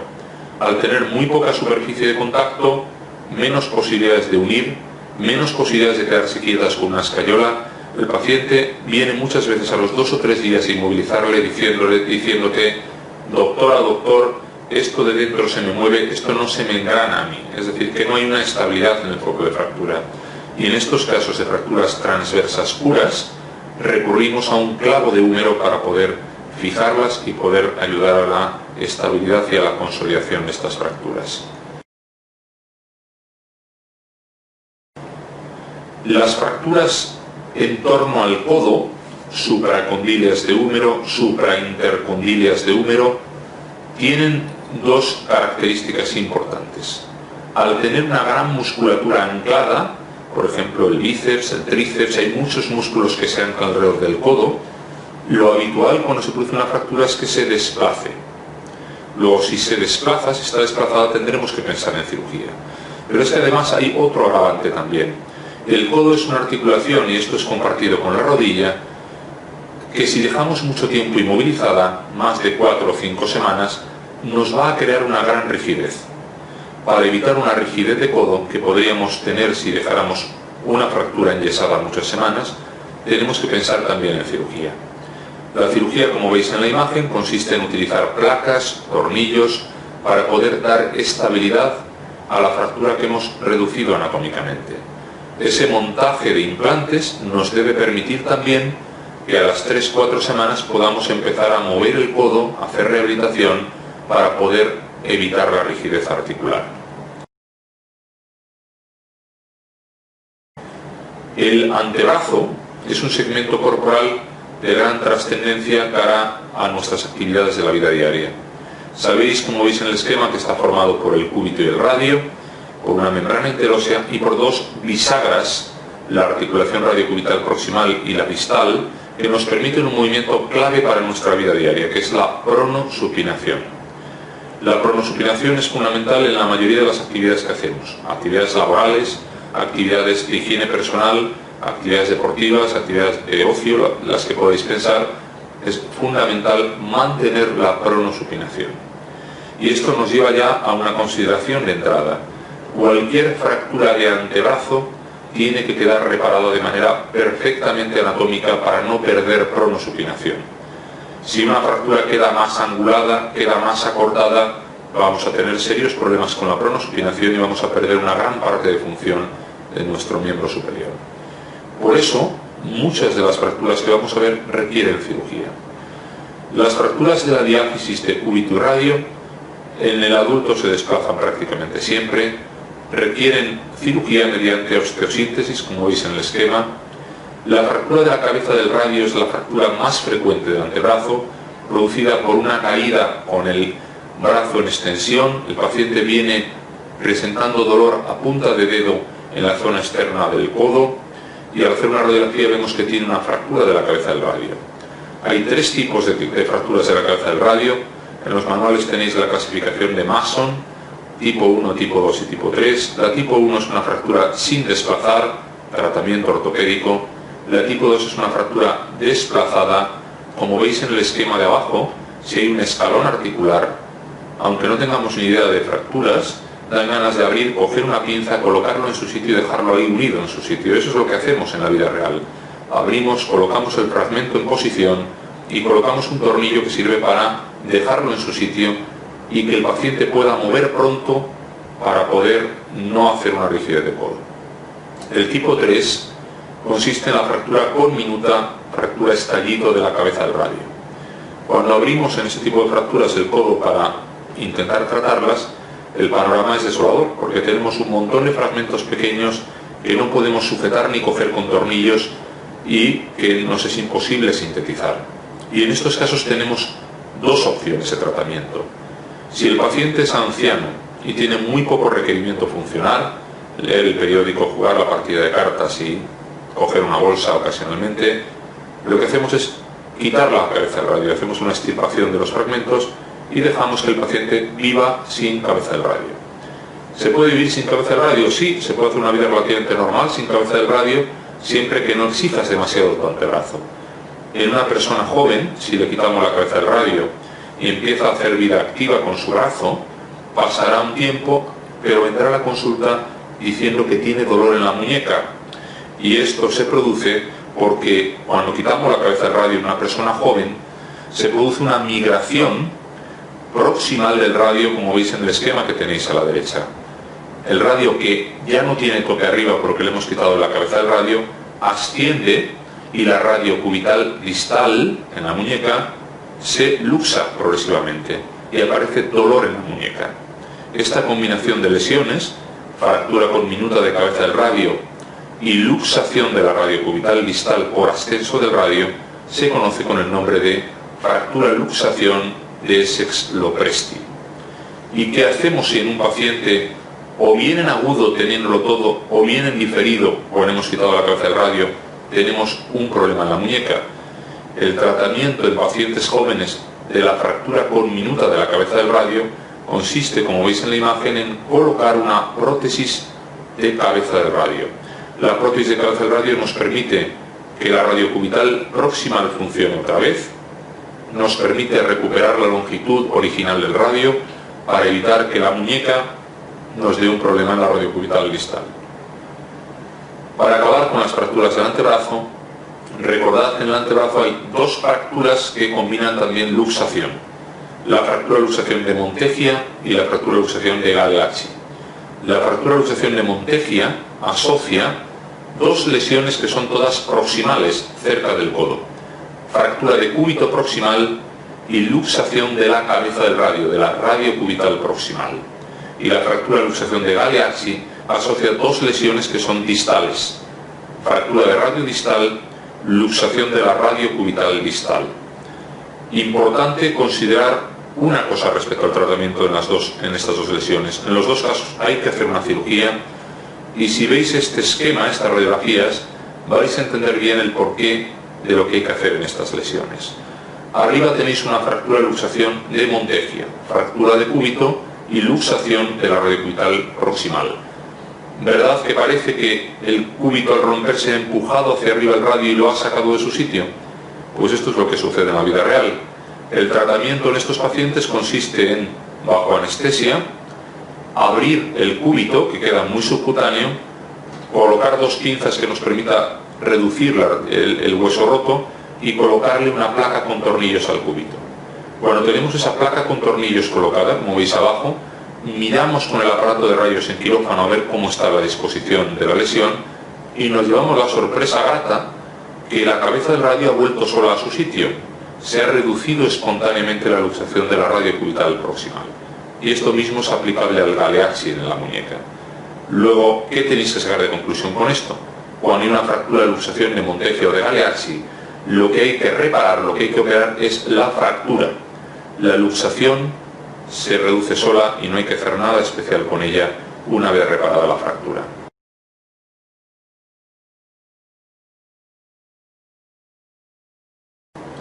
Seguimos avanzando y llegamos a la muñeca. En la muñeca, la fractura más frecuente, recordad que hemos dicho que es la más habitual en los servicios de urgencia, es la fractura de radio distal. Muchos de vosotros, cuando hablamos de fractura de radio distal, pensáis en fractura de Colles, y efectivamente la fractura de Colles es la más frecuente dentro de las de radio distal. La fractura de Colles se suele producir por una caída, es típica también en mujeres con osteoporosis, pero también la vemos en deportistas o en gente joven que se cae y se rompe la muñeca. El paciente viene típicamente de urgencias con mucho dolor, con impotencia funcional y con una deformidad, como veis arriba, que se llama deformidad en dorso de tenedor, similar a la que conseguimos cuando ponemos un tenedor boca abajo en la mesa. Ese bulto en el dorso de la muñeca corresponde al fragmento de radio que se ha roto y se ha desplazado. El fragmento de radio tiene varios desplazamientos, pero el más importante a recordar es que se desplaza hacia dorsal, hacia arriba, hacia el dorso de la muñeca. Y eso es importante para dar esta morfología típica, esta deformidad típica de la fractura de Colles. Tratamiento de la fractura de Colles. En la mayoría de los casos es conservador. Ponemos anestesia local en el foco, manipulamos hasta dejar el hueso en su posición y colocamos un yeso cerrado, una escayola, para sujetar el hueso en buena posición. Radiografía de control y si es satisfactoria, iniciamos seguimiento ambulatorio. Lo normal es que los controles vayan siendo buenos y hacia las 4 o 5 semanas podemos quitar la escayola para que el paciente empiece a mover. Gran vascularización en esa zona, excepcional tener complicaciones como ausencia de consolidación o necrosis. La complicación más importante o más frecuente de las fracturas de coles es la consolidación en mala posición, lo que conocemos como consolidación viciosa, que puede causar secundariamente problemas como la compresión del nervio mediano o la rotura por atricción, por roce de alguno de los tendones de la muñeca, como el extensor largo del pulgar, que quizás sea el más frecuente que se rompe después de una fractura de coles como secuela. Hay algunas fracturas de coles que requieren cirugía porque no somos capaces de colocar el hueso en buena posición y no logramos dejar el hueso en buena posición dentro de una escayola. Tenemos que hacer cirugía y utilizamos placas y tornillos para poder reducir el hueso y dejarlo estable en buena posición. Las fracturas de radio distal hemos dicho que son de coles con más frecuencia, pero no todas las fracturas de radio distal son de coles. Y hay otros tipos de fracturas que tenéis que conocer que no son coles y son de radio distal. Ahí tenéis 4 tipos de fracturas que son de radio distal y no son de coles. Lo ideal es saberse cuál es cada una, conocer que el Boylan-Smith es el coles al revés, fragmento que en lugar de irse hacia el dorso se va hacia palmar, hacia la parte palmar ovular del radio. La fractura Rea-Barton, que es una fractura del radio, también de la parte volar, en la que se luxa parte o todo el carpo con ese fragmento. La fractura de Hutchinson o el chofer, que es la fractura desplazada de la estiloide radial del radio. O la fractura en Die-Punch, que es la fractura por impactación de la fosa semilunar del radio. Un dato rápido a recordar y un dato de pillería a recordar con estas lesiones: cualquier fractura de radio distal que no sea el coles, que tenga nombre propio, son inestables y requieren cirugía. Quedaos con ese mensaje respecto a las fracturas de radio distal que no son coles. Los coles en la mayoría de los casos van bien con escayola, aunque algunos necesitan cirugía, y sin embargo todas estas otras requieren cirugía porque son inestables.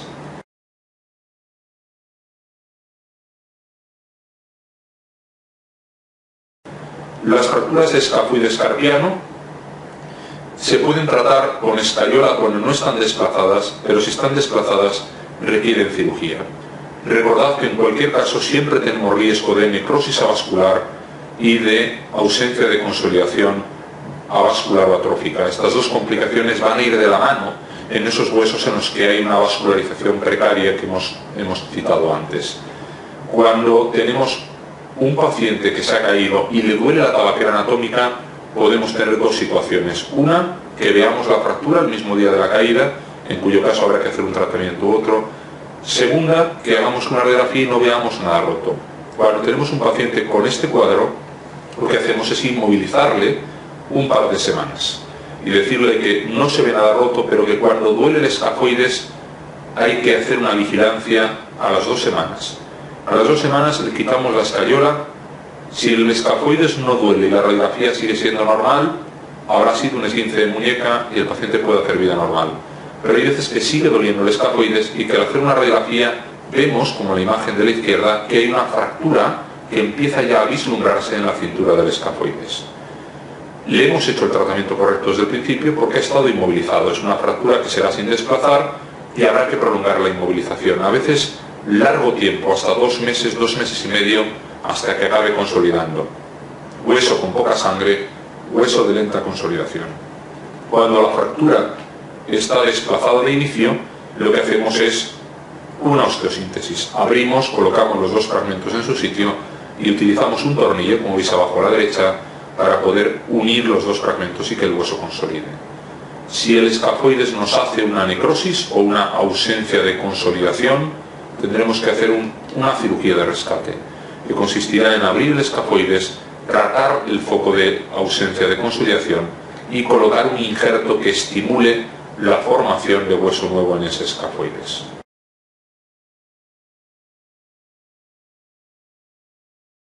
Por último, vamos a hablar sobre las fracturas del carpo para terminar con este bloque de fracturas en miembro superior. Las fracturas del carpo y de la mano requieren dos consideraciones que tenéis que conocer. Las fracturas de la base del pulgar son especialmente frecuentes en algunos deportes como el esquí, por ejemplo, y hay dos tipos de fracturas de la base del pulgar, de la base del primer metacarpiano, y muy diferentes en su personalidad y en su tratamiento. Fractura de Bennett es una fractura intraarticular, desplazada, inestable, requiere cirugía, y fractura de Rolando, fractura no desplazada, que requiere escayola y movilización precoz. Y las fracturas del cuello del quinto metacarpiano, que son típicas que golpes, son las fracturas que llamamos del boxeador o del puñetazo, que vemos mucho los fines de semana en los servicios de urgencias. El nudillo llega muy hinchado, con mucho dolor después de haber dado un puñetazo. El tratamiento de estas fracturas es conservador, van bien con escayola.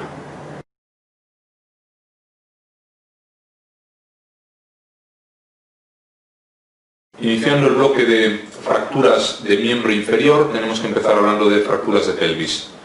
Ya hemos dicho algo sobre la fijación externa en las fracturas de pelvis. Cuando tenemos una fractura de pelvis inestable, en la que se rompen dos partes del anillo pélvico, habitualmente una anterior y una posterior, se crea una inestabilidad pélvica. Y eso tiene como consecuencia, además del dolor, un gran sangrado hacia la parte posterior, habitualmente hacia el peritoneo, y la posibilidad de tener lesiones asociadas, pues, por ejemplo, urológicas, en las vías urológicas. Tenéis que recordar de fracturas de pelvis dos datos importantes. Uno, fijación externa urgente que detiene el sangrado, evita el shock hipovolémico y salva la vida del individuo. Y esa fijación externa puede ser tratamiento definitivo si logramos que la pelvis vuelva a tener una forma de pelvis y no hay ninguna otra fractura interna que debamos tratar, o en ocasiones tenemos que hacer un segundo tiempo cuando el paciente ya está salvo, 2-3 días después de la fractura inicial, estabilidad hemodinámica conseguida. Tenemos que hacer un segundo tiempo de lo que llamamos una fijación interna. Por ejemplo, si tenemos una fractura de acetábulo desplazada. La fijación externa nos mantiene la pelvis en buena forma, pero la fractura de acetábulo con un escalón articular grande no vamos a poder cerrarla o modificarla con un fijador. Por eso en ocasiones hay que combinar fijación externa y, como veis en la imagen, una fijación interna y ferida a los 2-3 días del traumatismo, manteniendo el fijador externo para poder volver a reconstituir, por ejemplo, la cúpula de la articulación de la cadera para que quede lisa y sea articulable otra vez. Hay otro tipo de fracturas de pelvis que son estables, en las que el anillo pélvico solo se rompe por un segmento, por una parte. Y el ejemplo clásico son las fracturas de ramas pélvicas, típicas de ancianos que se caen, que vienen a urgencias con dolor inguinal, pero que sin embargo pueden mover muy bien la pierna que les duele. Luego no van a tener una fractura de cadera. Lo que tienen cuando hacemos una radiografía son fracturas de las ramas pélvicas, habitualmente cercanas a la sínfisis del pubis. Se puede romper la rama iliopubiana o la rama isquiopubiana, o ambas. El tratamiento es conservador, se hace vida, cama, sillón, analgesia, y generalmente a las 3-4 semanas puede empezarse otra vez la marcha, si el paciente caminaba, con andador, con muletas, hasta volver otra vez a reanudar sus actividades habituales.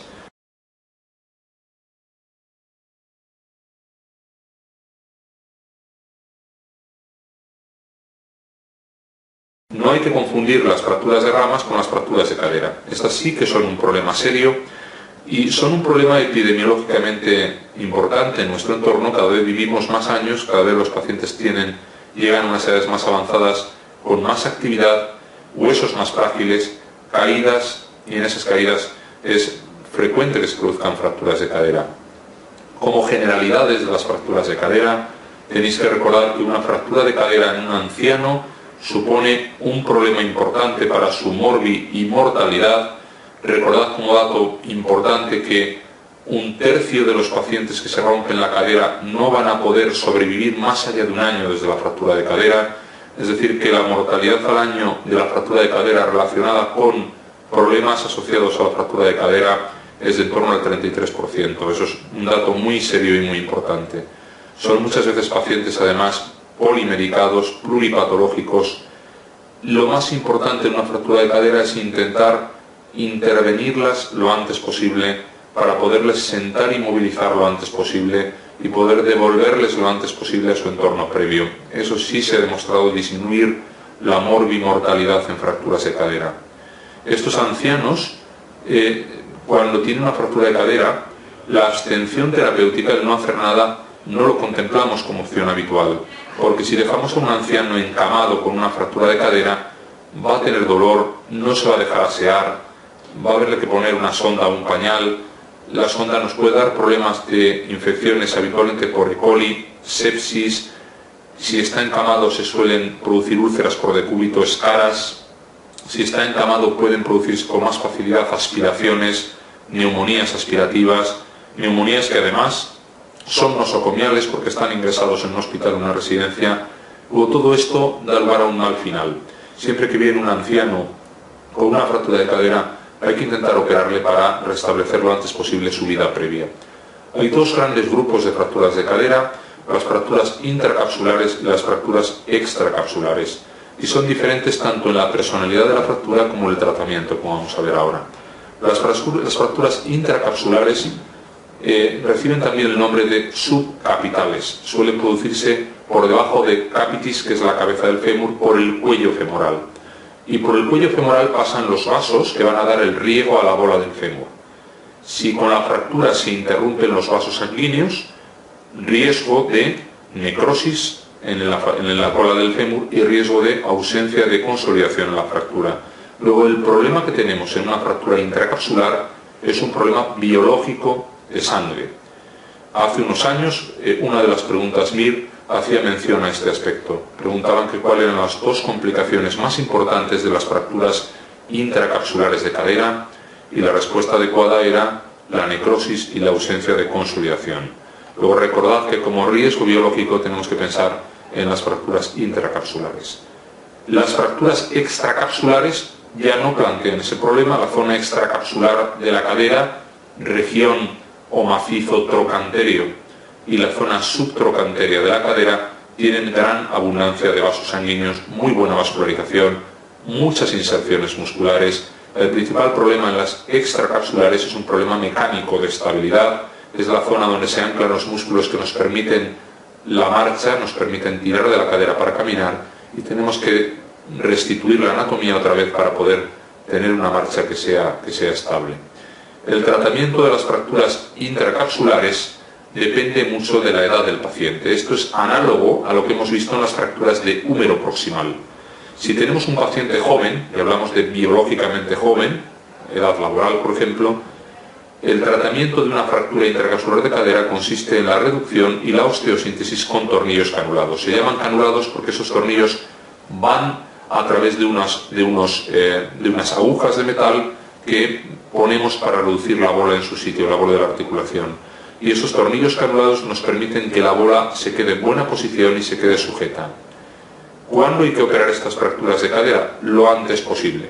Dentro de las fracturas intracapsulares en jóvenes, cuanto antes las operemos, menos riesgo vamos a tener de ausencia de consolidación y de necrosis. Pensad que el periodo de oro para poderlas operar son las 6-8 primeras horas, y que todo lo que pase de ahí nos jugamos riesgos de tener esas complicaciones. Cuando tenemos un anciano con estas fracturas, no podemos o no debemos poner tornillos canulados porque el hueso es muy osteoporótico, no agarrarían bien y correríamos el riesgo de que cuando empezara a apoyar la bola se nos volviera otra vez a romper y los tornillos no aguantaran la bola en su sitio. De manera que en pacientes ancianos, 80, 80 y pico, 90 años, que es habitual verlos con fracturas de cadera, lo que hacemos es una sola cirugía que permita no tener que hacer más intervenciones y que permita un apoyo lo más precoz posible. Y para conseguir eso recurrimos, como veis en la imagen, a las prótesis de cadera. La prótesis más habitualmente utilizada o históricamente más utilizada es la prótesis de Thompson, como la que veis en la imagen, que es una prótesis monoblock que va unida al hueso con cemento óseo, que da una estabilidad inmediata, de manera que el anciano puede al día siguiente de la cirugía empezar a caminar. Esto supone una gran ventaja funcional en un grupo de pacientes que no deben estar mucho tiempo en cama o sentados por el alto riesgo de úlceras y decúbitos que vamos a tener. Cuando viene un paciente de urgencias por una fractura de cadera, el paciente trae la pierna cortada y en rotación externa. Y una de las cosas que nos planteamos cuando viene un paciente de urgencias en esa situación es antes de hacer la radiografía si tenemos una fractura intracapsular o extracapsular.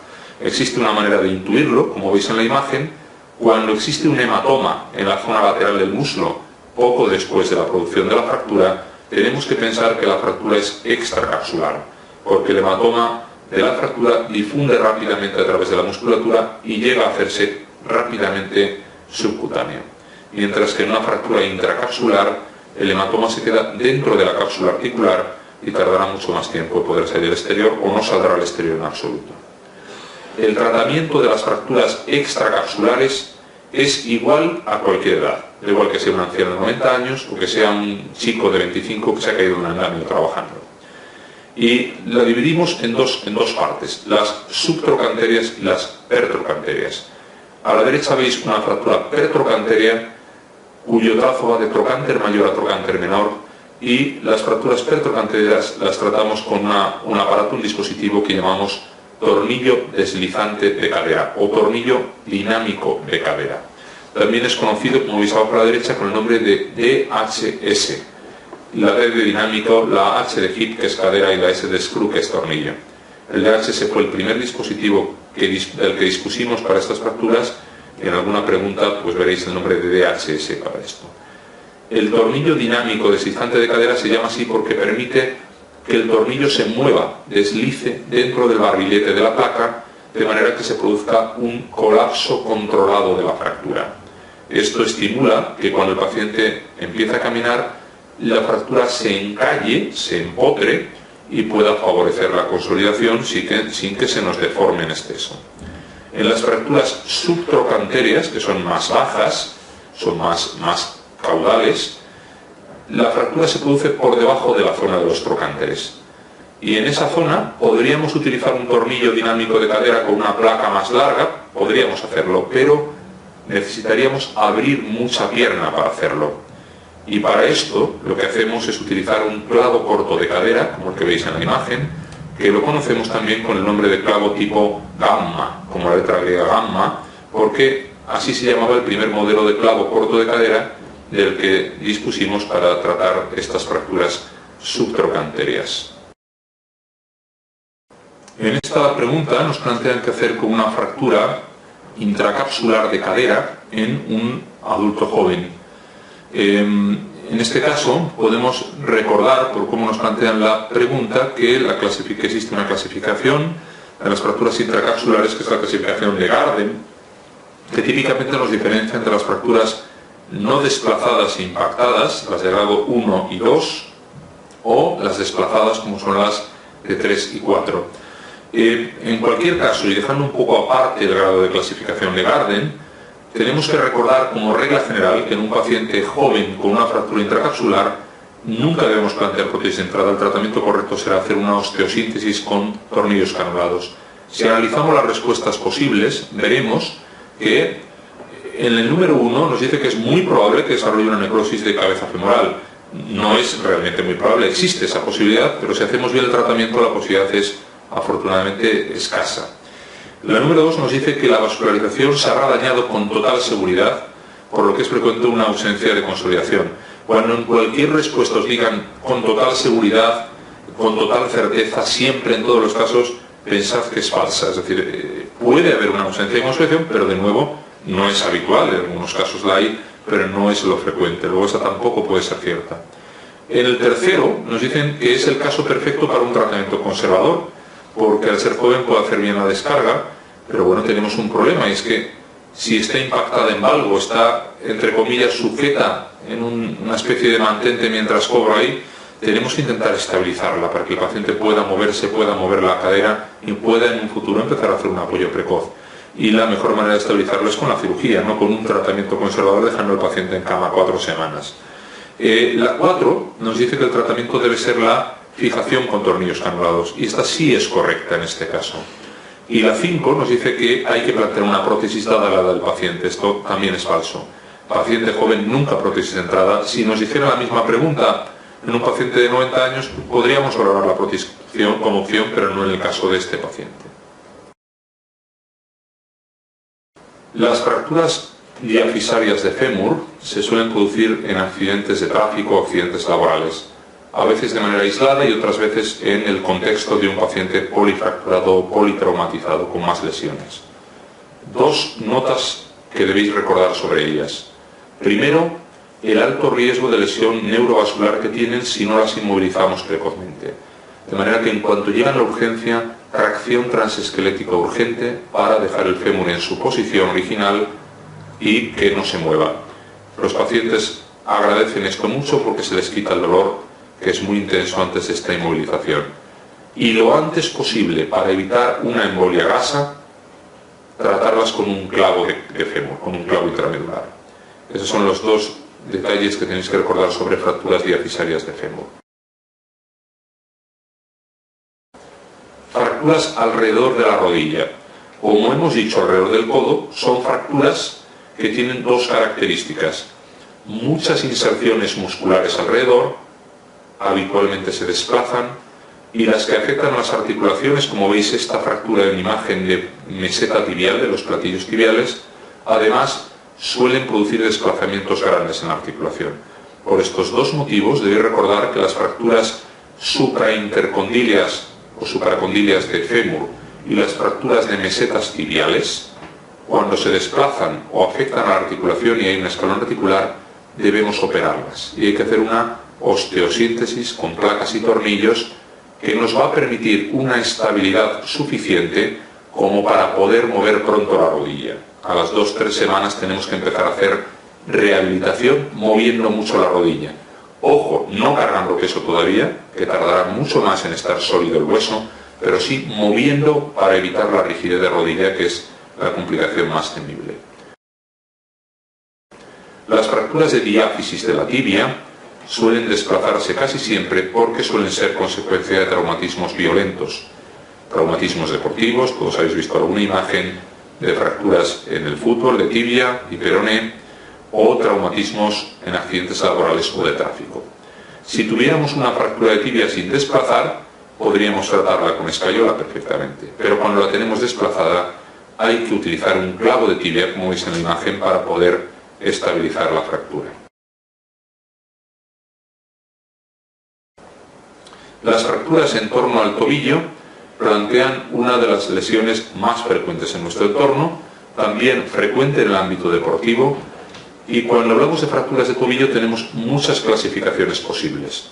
La clasificación más habitual o clásica es la clasificación de Weber, que clasifica las fracturas en fracturas infrasindesmales, transindesmales y suprasindesmales. Para no liaros con todas las opciones que hay y simplificar el tratamiento de fracturas de tobillo, os diría algo importante. Prácticamente todas las fracturas de tobillo que vemos afectan a la articulación y están desplazadas. Luego la mayoría de ellas requieren cirugía. Solo hay un tipo de fractura que va bien con escayola, que son las fracturas infrasindesmales de peroné, es decir, las de la puntita de abajo del peroné, sin desplazar, nos dan una pista ahí, y que no tienen ninguna afectación de la parte interna del tobillo. Es decir, que no tienen ni una rotura del ligamento lateral interno, que se llama también deltoideo, o ninguna fractura en el maleolo interno, el maleolo tibial. Es decir, la lesión aislada de la punta de abajo del peroné, infrasindesmal sin desplazar, va bien con escayola. Pero el resto de las fracturas, que son la mayoría, requieren cirugía mediante osteosíntesis con placa y tornillos, como veis en la imagen.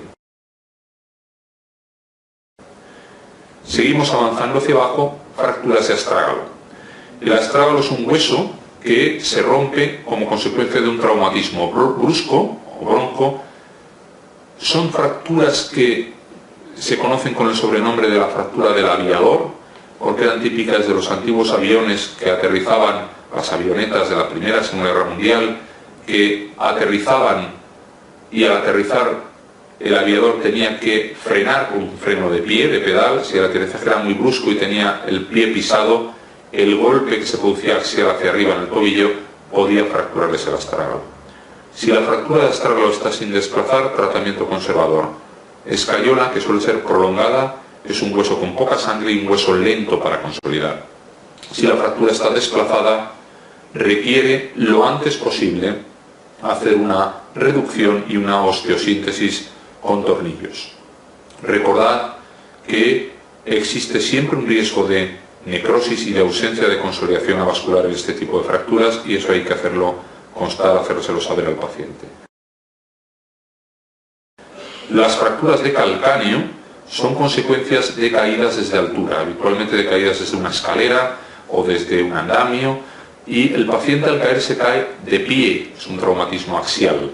El calcáneo es un hueso muy duro por fuera y muy blando por dentro. Cuando se rompe, se multifragmenta y produce fracturas conminutas que afectan a la articulación subastragalina, que es la articulación que forman el astrágalo arriba y el calcáneo abajo.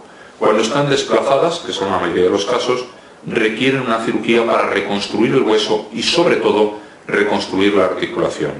En la imagen veis cómo hemos puesto una placa con tornillos con una fractura de calcáneo y tenemos arriba el astrágalo, abajo el calcáneo con la placa y tornillos, y la articulación subastragalina que ya está congruente otra vez. De las fracturas de calcáneo debéis recordar otros dos detalles importantes. Primero, su asociación con otras fracturas en el cuerpo humano. Si hay una caída axial importante, los calcáneos impactan sobre el suelo al caer, pero hay que tener cuidado también con descartar fracturas de la meseta tibial. Los cóndilos femorales pueden comportarse como un martillo y aplastar la meseta tibial en la caída, y fracturas aplastamiento lumbares. Las vértebras lumbares también son muy duras por fuera, pero muy blandas por dentro y especialmente sensibles a mecanismos de compresión axial. Y la segunda cosa importante de las fracturas de astrágalo que debéis recordar es que, por muy bien que hagamos una reconstrucción con una osteosíntesis, la articulación subastragalina es enormemente compleja, está llena de picos y valles. Es frecuente que se desarrolle una artrosis post-fractura. La artrosis subastragalina es motivo de dolor en muchos casos. Tenéis que asociar fracturas de calcáneo con dolor crónico por artrosis en el retropié.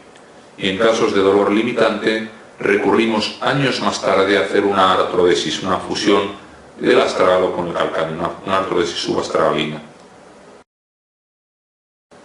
Las fracturas de las articulaciones de Chopard y Lisfranc son diferentes. La articulación de Chopard, que es la articulación que forman el astrágalo y el calcáneo con el escafoides y el cuboides, son poco frecuentes. Si hay una luxación, una fractura o luxación en esa zona, en muchas ocasiones el tratamiento es conservador, es ortopédico. Pero no es así en la fractura luxación de Lisfranc. Cuando se produce una luxación en la articulación tarso-metatarsiana de Lisfranc, suele haber un desplazamiento importante, se rompen los ligamentos que sujetan una articulación con otra, y es una lesión muy inestable. No va bien con escayola, requiere, como veis en la imagen, cirugía para hacer una osteosíntesis y volver a dejar una articulación en buena posición. Y para acabar con el bloque de fracturas, recordad la última de miembro inferior que vamos a ver, que es la fractura de la base del quinto metatarsiano, producida generalmente por un mecanismo de inversión del pie, una torcedura hacia fuera del tobillo. Siempre que hay una lesión de tobillo hay que palpar la base del quinto metatarsiano, el borde externo del pie, y si duele el borde externo del pie, hay que pedir, además de la radiografía de tobillo, una radiografía del pie, porque si no lo hacemos nos podemos comer este tipo de fractura. La fractura de la base del quinto metatarsiano se produce habitualmente por un mecanismo de arrancamiento, de avulsión, porque el peroneo lateral corto, que se ancla en esa zona, tira del hueso y rompe la base del quinto metatarsiano. El tratamiento suele ser conservador y con escayola suelen dar buen resultado la inmensa mayoría de esas fracturas.